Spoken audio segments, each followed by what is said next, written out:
Alhamdulillah, wassalatu wassalamu ala rasulillah. Segala puji dan puja kehadirat Allah subhanahu wa ta'ala. Juga salawat dan taslim kepada Nabi besar Muhammad sallallahu alaihi wa ala alihi wa sahbihi wasallam. Dua hal yang selalu dimulai oleh setiap muslim di setiap aktivitasnya. Memuji dan memuja sang pencipta Allah dengan penuh keyakinan itu adalah kalimat penghubung antara dia dengan Allah. Dan dengannya juga segala kebutuhannya akan dipenuhi. Serta juga untuk mengejar agar mendapatkan keberkatan dan keberkahan yang akan diberikan oleh Allah subhanahu wa ta'ala dari setiap amal yang dia kerjakan dengan mengucapkan salam hormat kepada utusannya Nabi SAW. Pada kesempatan ini saya memilih tema Ramadan terbaikku.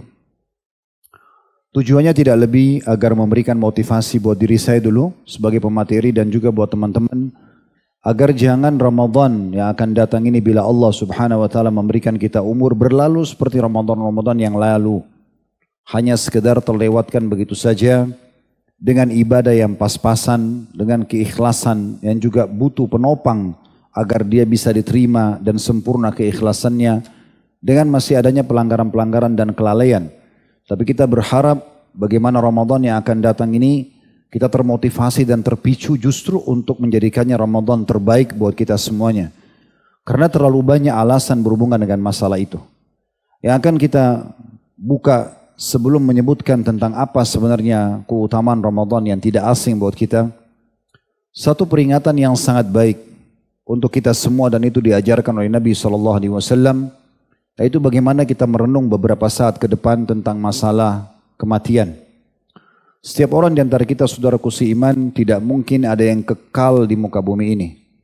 Terlalu banyak jutaan bahkan mungkin miliaran makhluk. Bukan cuma manusia, jin, hewan-hewan, tumbuhan yang sudah binasa. Dan sudah kembali kepada Tuhannya Allah subhanahu wa ta'ala. Kita semua ini sedang antri dan menunggu giliran saja. Kalau diilustrasikan, saya dan anda semua ini sebenarnya sedang berjalan menuju ke liang lahatnya. Tinggal siapa yang duluan jatuh di sana. Ini bukan menakut-nakuti. Tetapi ini fakta. Allah subhanahu wa ta'ala kekalkan dalam Al-Quran dalam surah An-Nisa ayat 78. Aynama takunu yudrikkumul mautu walau kuntum fi burujim musyayyadah. Dimanapun kamu berada, siapapun kamu, bagaimanapun kedudukanmu, dan berapa banyak pun hartamu, sesempurna apapun fisikmu, maka pasti kematian akan datang kepadamu, walaupun kau sedang berada di sebuah bangunan yang kokoh. Tidak ada seseorang yang luput dari kematian. Dan dia adalah sesuatu yang misterius.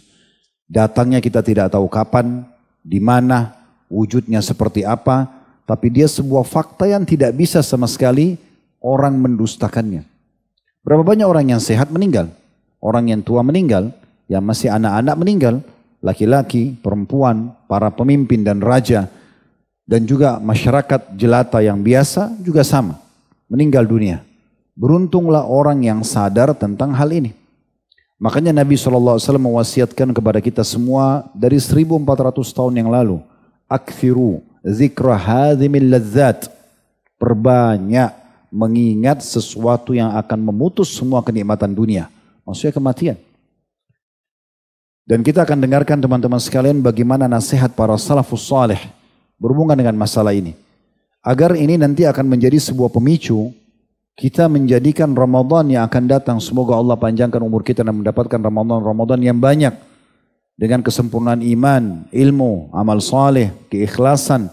Dan juga jauh dan selamat dari maksiat serta taubat dari dosa-dosa yang pernah ada.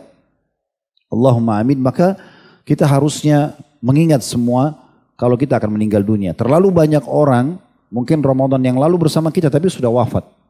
Atau mungkin 2 Ramadan yang lalu. Atau mungkin Ramadan yang selanjutnya, yang sebelumnya. Dan bukan mustahil. Ramadan akan datang, kita pun akan menyusul mereka dan hanya dikenang namanya saja. Oleh karena itu dengarkan wasiat dan nasihat para kaum salaf berhubungan dengan masalah ini. Yang pertama nasihat Abu Darda radhiyallahu anhu. Beliau mengatakan begini. Ada sosok yang membuatku tertawa. Yaitu orang yang mengejar dunia. Sibuk. Dari bangun tidur sampai tidur lagi, dunia aja yang dikejar sama dia. Tidak ada hubungannya sama akhirat.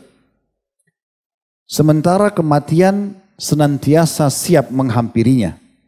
Ia lalai namun sungguh kematian tidak lupa terhadapnya. Ia tertawa sambil mengisi perutnya melalui mulutnya, tetapi ia tidak tahu apakah itu perbuatan yang diridhoi oleh Allah atau justru membuatnya murka. Dan beliau melihat semua itu dengan mata hatinya, sehingga beliau membahasakan ini, beruntunglah orang yang bisa memahaminya. Abi Dzar radhiyallahu anhu mengatakan, maukah kalian aku beritahukan hari kefakiranku, hari di mana nanti aku sangat miskin dan butuh bantuan, butuh segala amal-amal walaupun kecil di saat itu, yaitu di saat aku diletakkan di dalam kuburku. Kita pernah bahas Abi Dzar radhiyallahu anhu di serial sahabat kita. Sahabat ini yang tinggal 40 hari di Mekah, awal sekali ingin mengenal Nabi SAW, tapi dia tidak bisa menanyakan kepada orang-orang Quraisy karena setiap kali nanya pasti digebukin, bahkan bisa dibunuh. Maka 40 hari beliau hanya minum air Zam-Zam, tidak makan.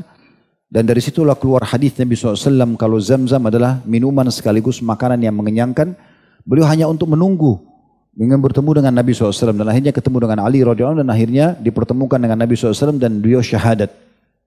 Orang yang sangat luar biasa, dari awal masuk Islam sudah menjadi dai di suku Ghifar, sukunya beliau, Abi Dzar al-Ghifari.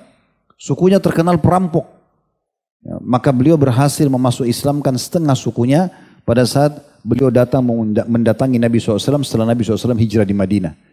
Di perang Tabuk, beliau sempat menunggangi kuda atau unta yang lamban jalannya, sehingga dia ketinggalan dari pasukan. Dan jauh sekali ketinggalan. Maka beliau kemudian meninggalkan kudanya dan beliau jalan kaki ratusan mil hanya untuk mengejar pasukan muslimin. Dan sekian banyak keutamaan Abi Dzar radhiyallahu anhu, mungkin tidak bisa saya sebutkan semua karena waktu tidak memungkinkan. Tapi beliau dengan banyaknya amal yang sudah dikerjakan, jauhnya diri dari dosa, beliau masih mengatakan, apakah kalian mau tahu hari kefakiranku, di mana aku betul-betul sangat sedih, sangat butuh dengan bantuan, yaitu pada saat aku diletakkan di kubur.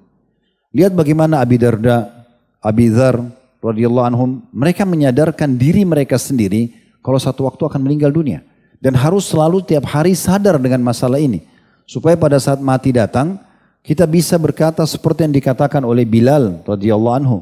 Pada saat ditanya tentang kematian, beliau mengatakan marhaban bil maut, selamat datang kematian. Karena beliau sudah merasa setiap hari punya persiapan yang sangat matang, sehingga beliau siap menghadapi kematian tersebut. Bagaimana Abu Hurairah radhiyallahu anhu pernah melihat jenazah dipikul di hadapan beliau. Lalu beliau meneteskan air mata seketika pada saat itu. Lalu beliau berkata yang didengarkan oleh orang sekitarnya, lanjutkan perjalanan kalian. Sungguh demi Allah kami pasti akan menyusul. Dan orang-orang seperti ini teman-teman sekalian luar biasa. Karena mereka cuma melihat jenazah, kena lunaknya hatinya. Dan hati lunak dengan dua hal kata Imam Ahmad. Amal soleh dan pendapatan halal. Maka mudah sekali tersentuh. Lihat kejadian kecil aja, peringatan kecil saya sudah cukup untuk membuat mereka sadar dan kembali kepada Tuhannya. Terjerumus dalam satu perbuatan dosa, atau baru mau lakukan saja dia sudah gemetar, ketakutan untuk tidak mau melakukannya atau segera bertobat pada saat sedikit terjerumus lalu dia kembali kepada Tuhannya Allah SWT. Ini karena hatinya bersih. Jadi kalau kita dengar nasihat-nasihat seperti ini teman-teman, lalu hati kita tidak tergugah sama sekali, tidak mengambil pelajaran, lupakan siapa yang menyampaikan, tapi apa yang sedang disampaikan, kalau itu benar, maka ambil sebagai pelajaran. Karena majelis-majelis ilmu seperti ini hanya bisa seperti kami menyampaikan saja. Tidak mungkin saya pribadi teman-teman sekalian mengetuk rumah antum, kos-kos antum setiap saat, ayo sholat akhi, ayo sadar ukhti, ayo begini dan begitu. Tidak mungkin.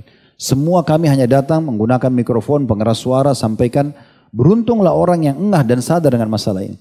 Di saat ini dan beberapa saat ke depan setelah antum dengarkan, saya akan sampaikan banyak sekali statement para ulama salaf tentang masalah bagaimana mereka memotivasi diri mereka agar selalu rajin ibadah, termasuk bagaimana nanti mereka menyambut ibadah-ibadah yang besar sekali, yang mahal sekali seperti Ramadan yang akan datang ini. Mereka bagaimana memotivasi diri mereka, kita ambil. Kalau setelah mendengarkan semua ini masih belum terugah juga hati kita, maka perbanyak istighfar. Karena hati sudah keras menandakan ada dosa di dalamnya. Karena kalau pernyataan seperti ini tidak sampai, tidak bisa menyentuh, tidak bisa membuat hati kita lunak, air mata kita mungkin menetes, pikiran kita mulai merenung tentang kebesaran dan kemahakuasaan Allah serta ketakutan akan dosa-dosa yang mungkin Allah bisa hukum, maka ini berarti ada satu pengganjal yang luar biasa. Lalu dengan apa lagi kita harap akan datang peringatan yang bisa membuat kita sadar. Teman-teman sekalian, Hasan Basri rahimahullah, beliau pernah menuturkan sebuah statement yang menarik. Beliau mengatakan kematian menyingkap kejelekan dunia. Tidak sedikit pun dunia menyisakan kebahagiaan bagi orang yang berakal. Maksudnya, kalau orang sadar mati itu akan datang kepadanya, di saat itu dia tidak bisa membawa apapun yang dia kejar dari dunia ini. Bajunya yang penuh dengan pangkat-pangkat misalnya, hanya digantung, tidak bakal dipakein dia, atau tidak akan dibawa ke kuburan. Kalaupun dia dipakein misalnya, karena itu seragam dinas dia misalnya, tetap akan hancur dimakan oleh tanah. Makanan dia, pakaian dia, apa saja yang dia tinggalkan dari rumah, dari harta, semua hanya dikenang hitungan hari saja. Maka Hasan Basri mengatakan dalam statement yang lain, hai manusia, ketahuilah kamu hanya seperti hitungan angka saja. Seperti hitungan angka saja.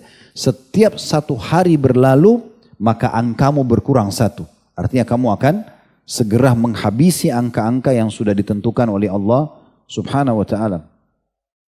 Makhul, seorang tabi'in, ketika melihat jenazah, beliau berkata untuk dirinya dan ternyata didengar oleh orang sekitarnya, lanjutkanlah.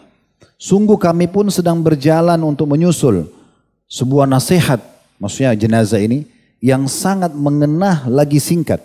Sementara kelalaian yang sangat buruk telah menimpa. Maksudnya selama ini kami lalai. Kami seakan-akan tidak akan mati seperti orang-orang ini. Orang yang pertama, ini jenazah, sudah pergi. Namun orang yang setelahnya, maksudnya dia bicara tentang dirinya, sayang sekali tidak mengambil pelajaran darinya. Rabi' ibn Huthaim rahimahullah, seorang ulama tabi'in yang hampir setiap orang di Irak kalau sudah merasa lemah imannya, datang ke beliau. Hanya untuk mendengarkan saja nasihatnya. Terkadang orang melihat saja dia, sudah cukup membuat orang itu takut kepada Allah dan kembali kepada Allah subhanahu wa ta'ala. Ini memang salah satu ciri orang-orang saleh yang hubungannya baik sama Allah. Biasanya orang lain melihat dia saja sudah cukup membuat imannya bertambah. Orang lain melihat dia cukup membuat orang itu taubat dari dosa. Makanya Ibnu Qayyim rahimahullah berkata tentang Ibnu Taimiyah gurunya, kami kalau sudah mulai hati kami mengeras, kami sedikit punya masa malas dalam ibadah, kami datang hanya untuk melihat Ibnu Taimiyah. Melihat saja dia sudah cukup membuat semangat kami kembali untuk beribadah dan kami berhati-hati dalam perbuatan pelanggaran agama. Di sini Rabi' ibn Huthaim rahimahullah, ia menjadikan kematian sebagai kawan terbaiknya. Dia jadikan betul-betul seperti sahabat yang selalu ada di sebelahnya. Seraya selalu berkata rahimahullah, tidak ada sesuatu yang terbaik dan gaib yang sedang dinanti-nanti seorang mukmin melainkan kematian. Janganlah kamu memberitahukan kepada siapapun nanti jika diriku telah meninggal, dan bawalah diriku dengan senyap kepada Rabbku nanti ke makam yang aku akan dikuburkan. Dan kemudian dia menggali sebuah kuburan di belakang rumahnya, dalam beberapa athar di dalam rumahnya, yang setiap malam dia masuk ke dalamnya sambil dia mengatakan, wahai Rabi', ingatlah. Lalu dia membaca firman Allah SWT dalam surah Al-Mu'minun, surah nomor 23 ayat 99 dan ayat 100. Qala rabbirji'un la'alli amalu salihan fima tarakt. Wahai Tuhanku, orang-orang kafir pada saat meninggal nanti mengatakan, wahai Tuhanku, kembalikan aku di dunia agar aku bisa berbuat amal saleh yang dulu aku tinggalkan. Maka dia menasihati dirinya sendiri di yang lahat itu, di malam yang gelap sendirian dia mengatakan, wahai Rabi', bagaimana nanti pada saat kau menyesal, atau jangan tunggu pada saat kau menyesal di saat kematian datang sementara kau membutuhkan amal saleh. Maka terus saja dia nasihati dirinya sehingga dengan itu dia tidak meninggalkan amal-amal saleh. Muhammad bin Wasi' rahimahullah, dia pernah ditanya, bagaimana kabar anda hari ini? Begini ulama menjawabnya, tapi memang orang harus memahami dengan mata hatinya. Karena mereka berbicara dengan ilmu. Ini mutiara-mutiara ilmu yang sangat mahal. Bagaimana kabar anda hari ini? Dia mengatakan, bagaimana menurutmu kabar seseorang yang sedang berjalan langkah demi langkah setiap hari menuju ke akhirat? Maksudnya bagaimana? Kau butuh jawaban apa? Pada seseorang yang selalu ketakutan, dia sedang melangkah setiap hari sudah menuju ke akhirat. Dia tidak perlu mengatakan, oh saya akan sibuk beramal saleh, tidak. Saya akan selalu berusaha mengisi waktuku yang sangat pendek ini dengan amal-amal yang akhirnya di akhirat nanti aku tidak menyesal. Terus saja mereka mengucapkan kata-kata seperti ini untuk dirinya dan untuk orang lain. Umar bin Abdul Aziz rahimahullah, beliau seringkali mengumpulkan ahli fikih, para ulama, lalu mereka fokus saling menasihati tentang kematian. Lalu dikatakan dalam salah satu majlisnya, Satu waktu pernah beliau berbicara, membuka pembicaraan tentang kematian, lalu si alim fulan berbicara, si alim fulan berbicara, bicara tentang kematian, prosesi pencabutan ruh, alam barzah, hari kebangkitan, surga neraka, sampai dikatakan seluruh majelis itu menangis, seakan-akan di hadapan mereka terdapat sosok jenazah. Begitu juga Al-Amashin namanya Sulaiman bin Mahran rahimahullah, salah satu gurunya ulama-ulama hadis. Kalau kita baca riwayat-riwayat ulama hadis Bukhari, Muslim, biasanya dalam sanadnya itu ada fulan-fulan dari Al-Amash. Amash ini julukan sebenarnya. Nama beliau Sulaiman bin Mahran. Beliau menceritakan di masanya, kita pernah menghadiri prosesi pemakaman.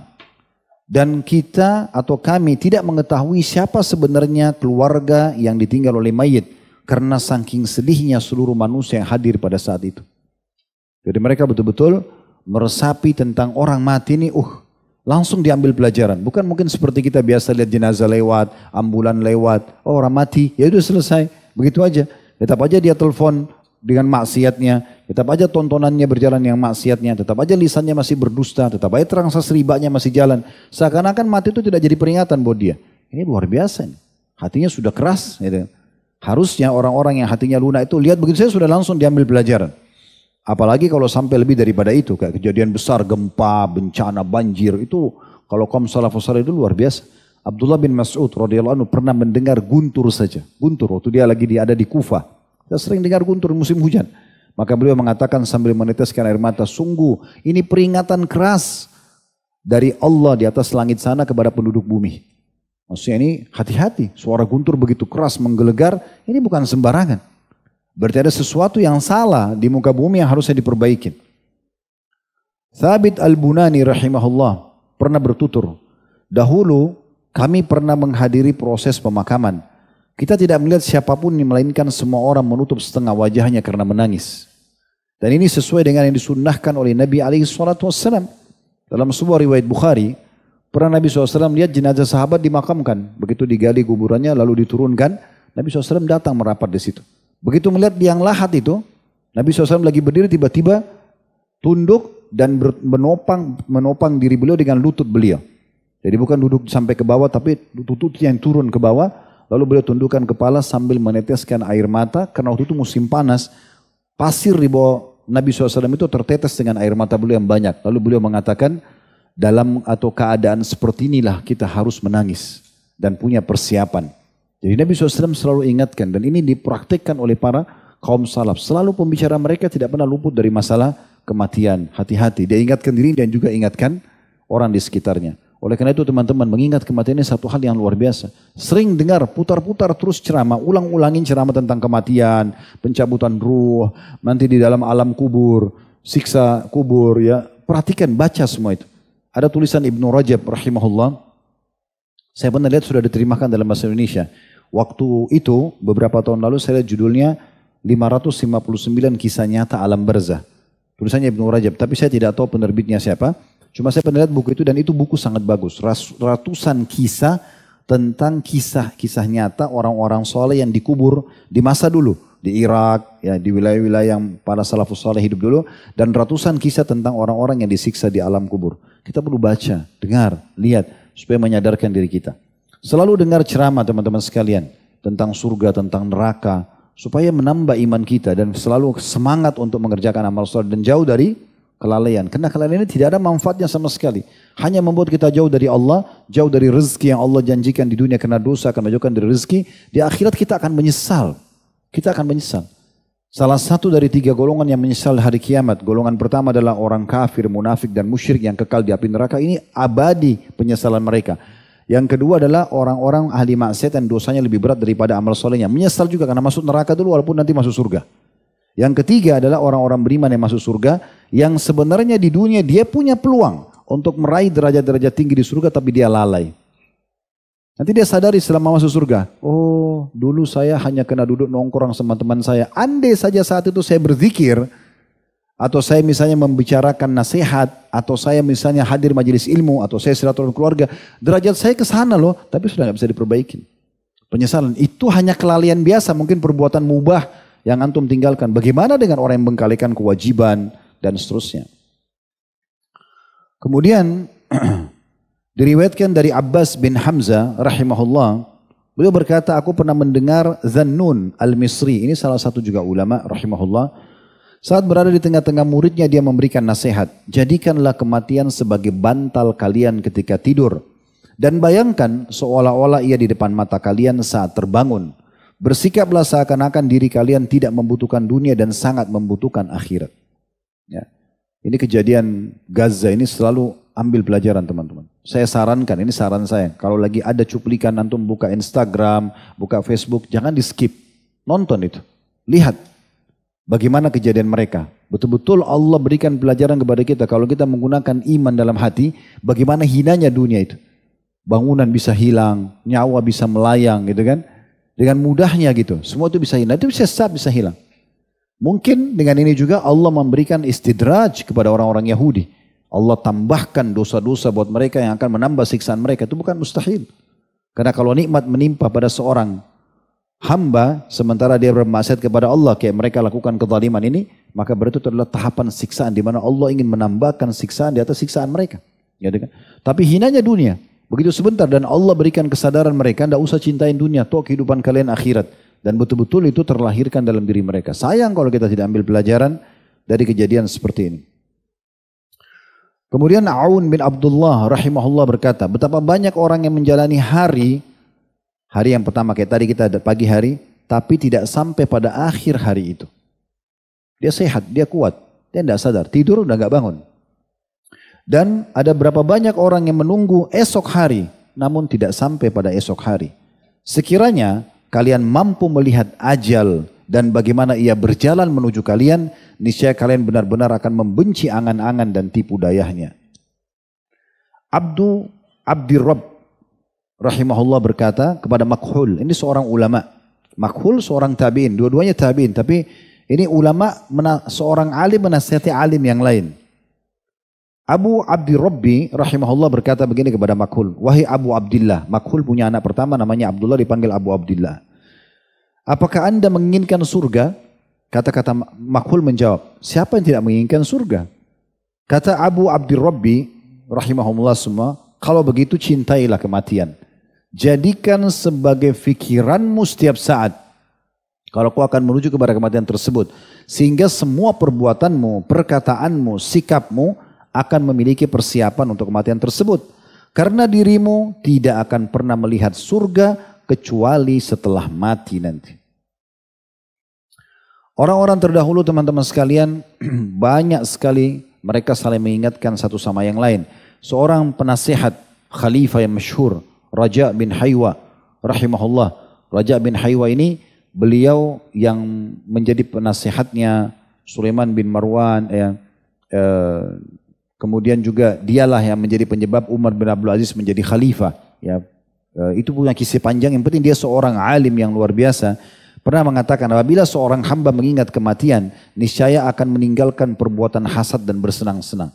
Artinya salah satu manfaat kalau kau ingat kematian, hai saudaraku muslim, maka engkau akan meninggalkan semua perbuatan yang memang bisa merusak hatimu. Coba bayangkan teman-teman, kalau seandainya ada orang di antara kita divonis oleh dokter, maaf, umur anda menurut ilmu medis tinggal 1 jam lagi, misal. Kira-kira di saat itu, apa yang akan kita lakukan? Walaupun mungkin belum maksimal 100% iman kita bisa terdongkrak untuk memikirkan kita buat apa. Tapi mungkin, saya yakin mungkin 10%, 20% kita akan mengatakan tentu saya akan beramal soleh. Kalau seandainya ada orang yang sudah divonis sama dokter begini lalu kata ada temannya yang datang mengatakan, ingat gak si fulan itu sedang menggunjing kamu, menceritakan buruk. Dia tahu 1 jam lagi dia meninggal, dia tidak akan jawab. Si fulan ajak kamu berantem, si fulan ambil hartamu, dia tidak akan pedulikan lagi karena dia akan meninggal dunia. Dia tidak pikir lagi masalah itu. Sebenarnya teman-teman tanpa menunggu vonisan dokter, kita semua akan meninggal dunia. Jadi sayang sekali kalau kita tidak sadari masalah ini. Sehingga harusnya kita jadikan sebagai pendongkrak utama kita untuk selalu rajin beramal saleh. Segera istighfar sebelum terlambat. Peringatan-peringatan seperti ini, saya pun tidak pernah menyusun kata-kata ini teman-teman. Saya tidak tahu bagaimana Allah Azza wa Jalla memudahkan dari lisan yang keluar ini untuk memperingatkan diri saya sendiri dan teman-teman sekalian. Cerdas sekali orang kalau sadar, oh iya ya, kemudian dia perbaiki hidupnya. Pegang setir kehidupan kita masing-masing, masukkan ke rel jalan yang benar, yaitu tujuan utama kita diciptakan, mengabdi dan beribadah kepada Allah Subhanahu wa ta'ala. Ini sayang sekali kalau tidak dimaksimalin. Bishr bin Al-Harith rahimahullah berkata, apabila kamu mengingat mati, maka keindahan dan kesenangan dunia akan sirna. Jadi kecil, bukan menjadi target utama. Para salafus saleh dulu kalau ketinggalan satu kali sholat berjamaah, lebih membuat mereka sedih. Bahkan bisa sampai berbulan-bulan, bertahun-tahun mereka sedih dengan ketinggalan satu sholat berjamaah, daripada mereka kehilangan harta dunia dan seluruh isinya. Itu terjadi kepada para sahabat, para tabi'in, para orang-orang soleh. Karena mereka tahu ini yang saya butuhkan. Dunia itu gampang, akan datang dengan sendirinya. Rezeki sudah ditentukan. Tapi amal soleh yang luput tidak bisa diperbaiki. Sekali kita nggak sholat subuh berjamaah di masjid, baik kita taubat sama Allah, dimaafkan. Tapi subuh itu, di hari itu tercatat di buku amal kita. Kita akan lihat di hari kiamat, orang ini nggak sholat subuh. Kenapa? Ketiduran, karena begadang, karena ini dan itu misalnya. Baik, alasannya diterima. Tapi tetap berarti kosong dari amal soleh. Yang sempat sholat subuh di hari itu beruntunglah dia. Dapat derajat yang tidak bisa kita jangkau. Kan begitu, itu amal soleh nggak bisa. Nah itu yang difahami oleh para salafus soleh sehingga mereka hati-hati sekali.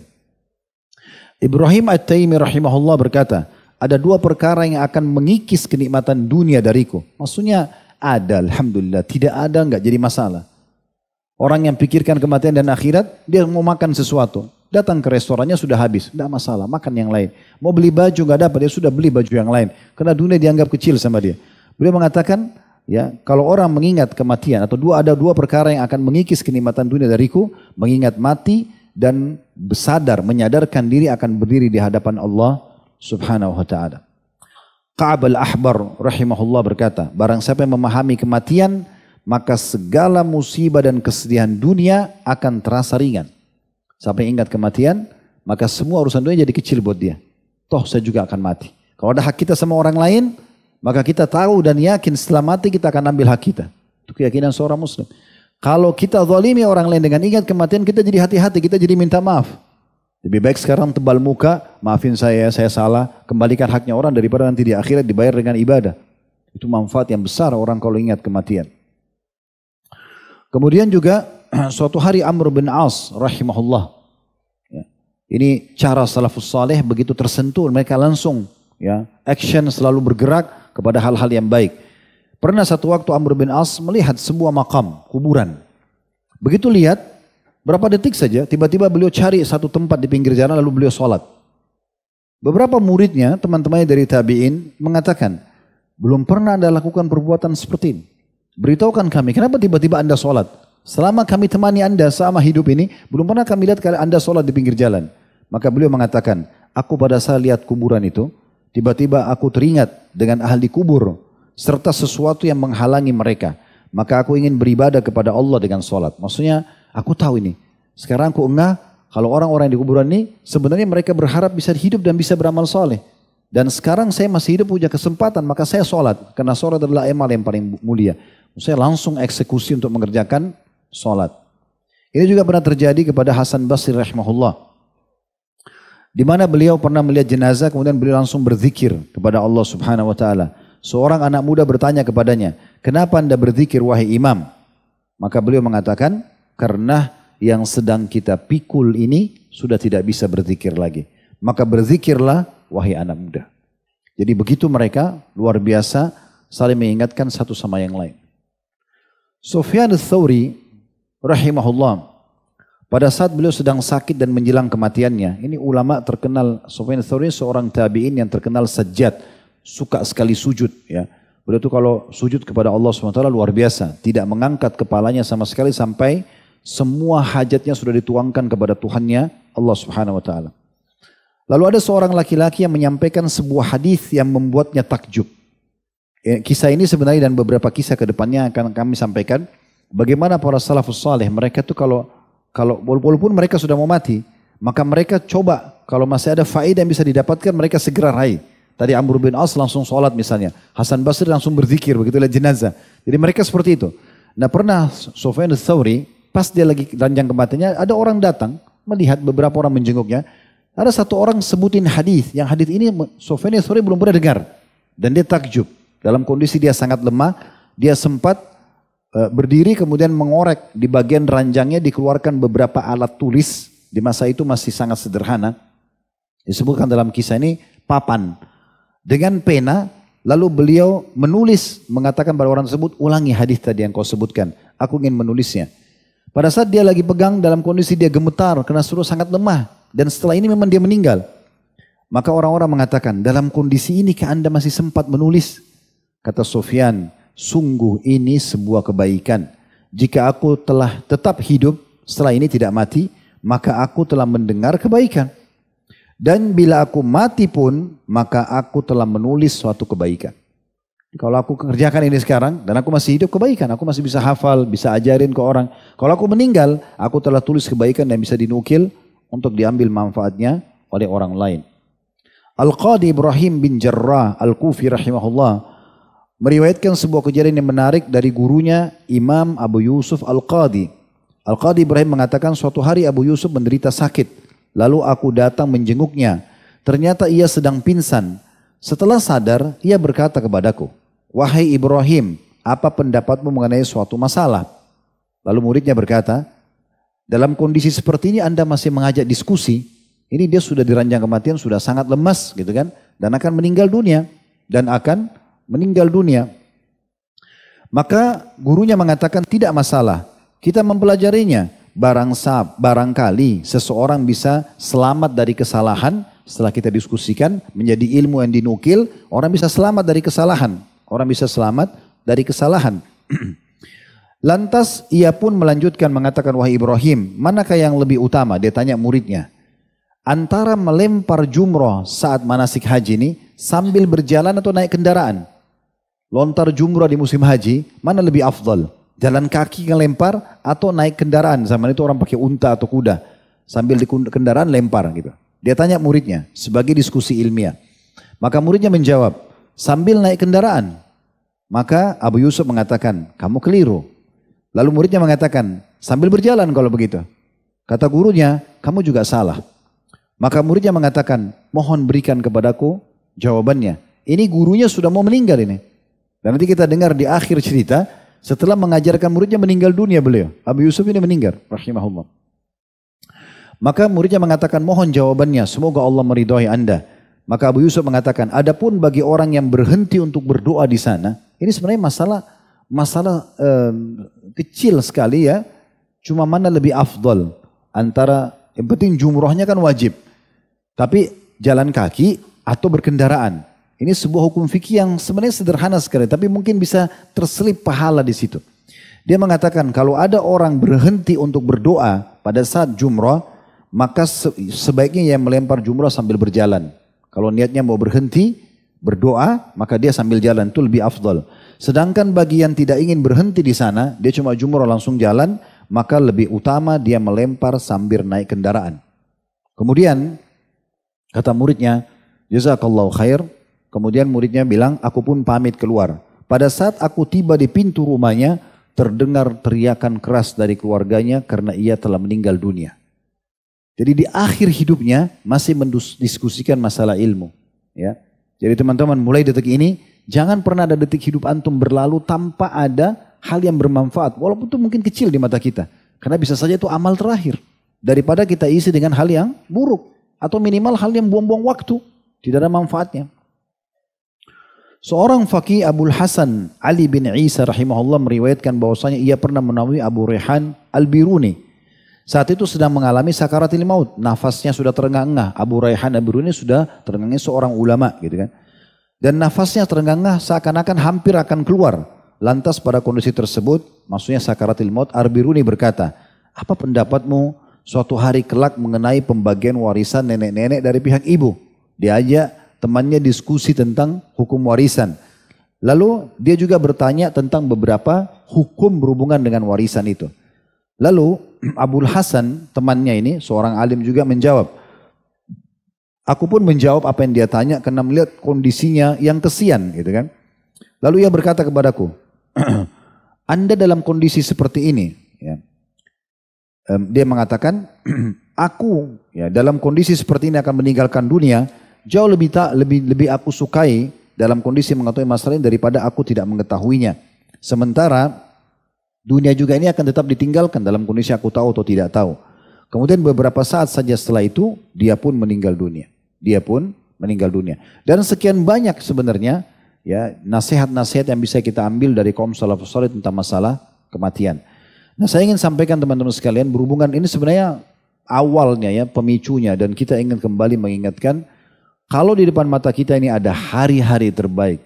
Sebagaimana Allah memilih dari kalangan malaikat Jibril, Mikail, Israfil adalah pimpin malaikat.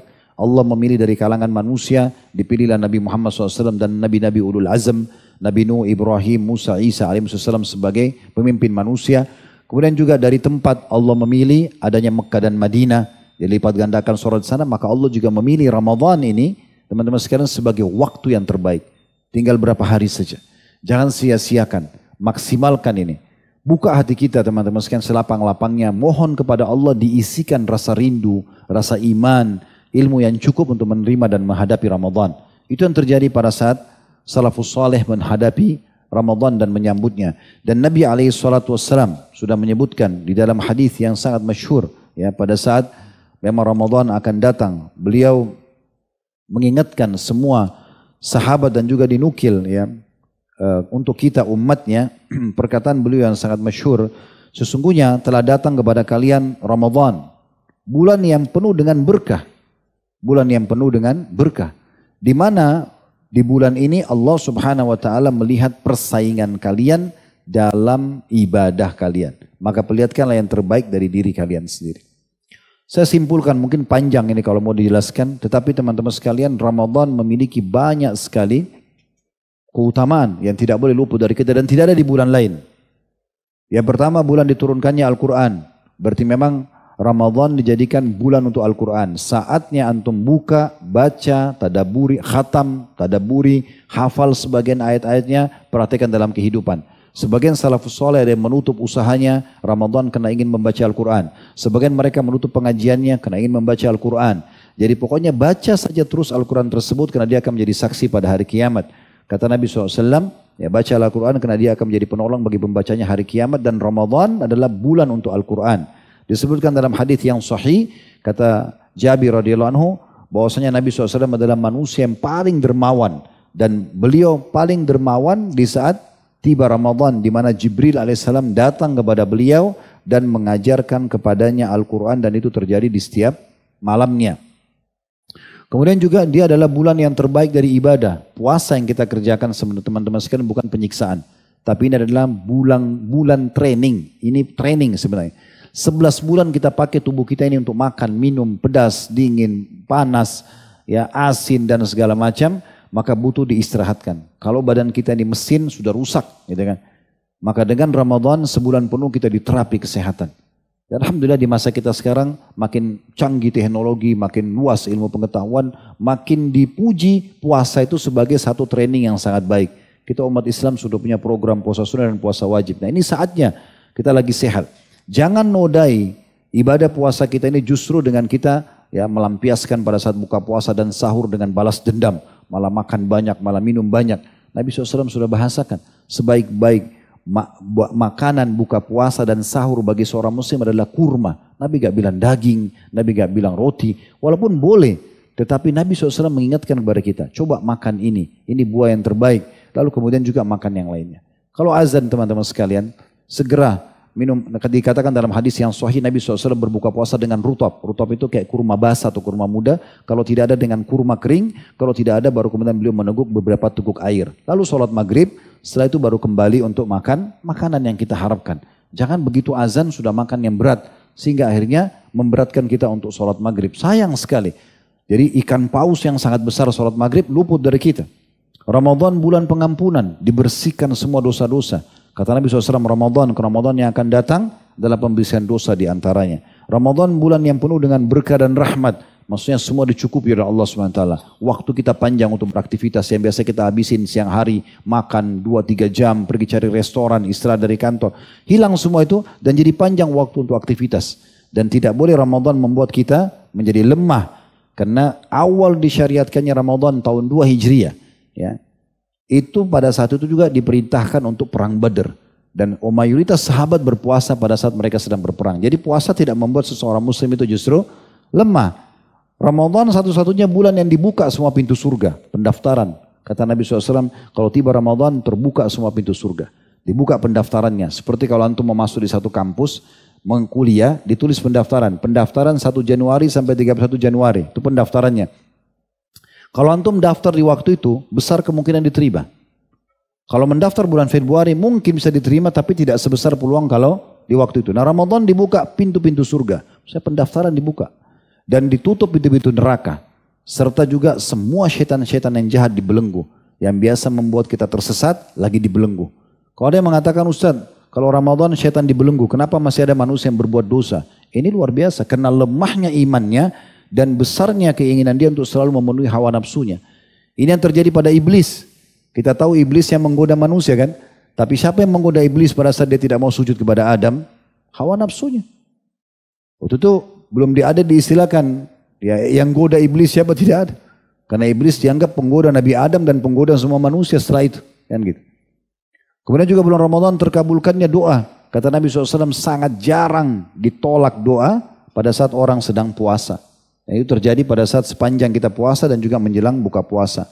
Juga berlipat gandaan, satu-satunya bulan kalau antum kerjakan umroh, pahalanya berlipat ganda, biayanya biaya umroh, pelaksanaan umrohnya hanya 2-3 jam, 4 jam selesai, tapi dapat pahala haji. Sebagaimana kata Nabi SAW, umroh di Ramadan sama dengan haji bersamaku. Di dalamnya ada 1000 bulan. Ini bulan malam Lailatul Qadar. Ada hari. 1000 bulan ini berarti sama dengan 83 tahun plus 4 bulan. Artinya kalau pas Lailatul Qadar walaupun dia terjadi di 10 malam terakhir. Di malam-malam ganjil. Ya, cuma 1 kali. Tapi tetap kita bayangkan kalau kita masih hidup pasti kita lewatin. Kalau kita ucapin subhanallah malam itu. Sama pahalanya mengucapkan subhanallah 1000 bulan atau 83 tahun plus 4 bulan. Belum tentu umur kita sepanjang itu. Apalagi kalau dikerjakan di Mekah. Allah mudahin kita bisa umroh. Sholat di Masjid Haram 100.000 pahala. Sholat sendiri. Kalau sholat berjamaah kali 27 kali lipat. 2,7 juta pahala sholat di Masjid Haram kalau berjamaah. Plus lagi umroh di Ramadan di saat itu. Apalagi pas Lailatul Qadar dikali 1000 bulan itu luar biasa pahalanya. Gitu kan? Jadi banyak sekali kesempatan yang bisa didapatkan. Oleh karena itu teman-teman sekalian ini saran saja. Kalau mau baju lebaran, mau segala kebutuhan untuk lebaran, beli dari sekarang ini. Berapa hari sebelum Ramadan. Jangan 10 terakhir Ramadan. Itu saatnya itikaf, saatnya lebih mendekatkan diri kepada Allah SWT. Dikatakan dalam hadis Bukhari, Nabi SAW kalau tertinggal 10 terakhir Ramadan, maka beliau lebih mengencangkan sarungnya dan membangunkan keluarganya. Dan Ramadan ini juga adalah bulan peredam emosi, syahwat, ya. Kemudian memunculkan kepedulian dan pelipat gandaan amal saleh. Ya, dalam Islam sebagai penutup teman-teman sekalian kita bisa melipat gandakan pahala kita. Ini sering kami sampaikan. Kalau misal kita sholat seperti ini, kita dapat pahala 10. Maka bisa nggak saya dapat pahala 10 yang lainnya? Bisa. Kita jadikan ibadah ini, kita menjadi marketing untuk ibadah itu. Kita ajak orang lain untuk sholat. 10 orang ikut sholat, maka kita panen pahalanya. Begitu juga dengan Ramadan. Ajak orang lain, motivasi orang lain. Bahkan kita bisa meraih pahala mereka dengan buka puasakan orang. Saya tutup dengan ini teman-teman sekalian. Jangan luput di Ramadan ini untuk buka puasakan orang setiap hari. Semampu antum saja. Segelas air mineral nggak apa-apa. Sering saya sampaikan di pengajian, 1 dus air mineral 48 gelas itu cuma 20-30 ribu rupiah. 48.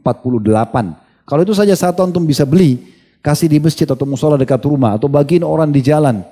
Saya bawa ke mobil, bawa ke kendaraan, pas pulang mau maghrib kalau memang sudah tahu buka puasa di pinggir jalan, bagiin kepada orang di pinggir jalan. 48, berarti hari itu antum punya 49 pahala buka puasa hanya dengan air mineral. Antum 48 yang lainnya. Bagaimana kalau kita bisa siapin 1 hari 1 dus? Bagaimana kalau 1 hari 10 dus? Kali 30 dan seterusnya. Itu semua pahala yang luar biasa. Berarti banyak sekali kesempatan untuk melipat gandakan pahala buka puasa. Kalau antum betul-betul miskin tidak punya apa-apa, biasanya orang miskin buka puasa di masjid. Maka selalu saya ingatkan, bantu marbot masjid. Taruh kurmanya, taruh airnya. Ini benar-benar gak ada modalnya, cuma bantu saja. Dan yang terakhir teman-teman sekalian, ini selalu saya jadikan cambukan bagi orang yang malas sekali. Tidak mau cari pahala. Ya, kalau tidak mau juga bantu marwah masjid, cuma mau jadi bos-bos duduk, dilayani makan minumnya, baik. Tinggal tukar air mineral antum dengan teman di sebelah. Ini modalnya cuma begini. Nah, ya, ini ambil pahala saya ambil pahala kamu. Ini juga nggak mau, cambuk saja. Ini luar biasa. Karena kata Nabi SAW, siapa yang buka puasakan orang yang puasa, dia akan dapat pahalanya tanpa dikurangi sebuah dari pahala dia. Karena itu modalnya cuma pindah-pindahin saja. Saya kadang-kadang kalau lagi di Masjid Nabawi sama ikhwah sama jemaah, saya selalu bilang, ini kesempatan nih cari pahala. Walaupun kita sudah bagi-bagi, alhamdulillah kepada orang lain, kita coba bagi, ini saling tukar-tukaran satu sama yang lain. Itu pahalanya luar biasa. Kalau ini juga nggak mau, ini luar biasa. Gitu kan? Dia akan menyesal sendiri nanti pada hari kiamat. Allahu a'lam. Baik itu saya teman-teman sekalian, semoga apa yang kita bahas malam ini bermanfaat buat kita semua. Allah ikhlaskan niat kita, ya Allah ikhlaskan niat kita. Allah selalu isi hidup kita semua dengan amal saleh. Allah panjangkan di atas kesempurnaan iman, ilmu dan amal saleh. Dan kita selalu doakan negeri kita menjadi negara yang aman, tentram, damai. Allah jaga persatuan dan kesatuan serta kemerdekaan kita. Allah berikan negara kita sampai menjelang hari kiamat nanti pemimpin-pemimpin yang baik, yang menjalankan tugas dan amanah dengan baik, serta bertanggung jawab, serta Allah jadikan juga kita masyarakat yang selalu gotong royong dalam kebaikan dan jauh dari kemaksiatan kepada Allah, dan semoga kita menjadi contoh bagi orang-orang yang atau negara yang lain. Tidak pernah lupa kita doakan saudara kita dimanapun mereka berada sedang tertindas, terutama di Palestina dan secara khusus Gaza dan Rafah di hari-hari kita sekarang. Semoga Allah ikhlaskan niat mereka, terima para syuhada mereka, mulakan Islam di tangan mereka dan tangan kita semua, dan semoga Allah ikut sertakan kita bersama mereka di pahala, dengan doa dan juga dengan jiwa kita serta harta atau apapun yang kita mampu lakukan, dan semoga Allah menyatukan kita semua di surga Firdausya tanpa hisab. Allahumma amin. Wa sallallahu ala nabiyina Muhammadin wa alihi wa sahbihi wa sallam wa akhiru da'wana alhamdulillahi rabbil alamin. Subhanakallahumma bihamdika asyhadu an la ilaha illa anta astaghfiruka wa atubu ilaik. Wassalamualaikum warahmatullahi wabarakatuh.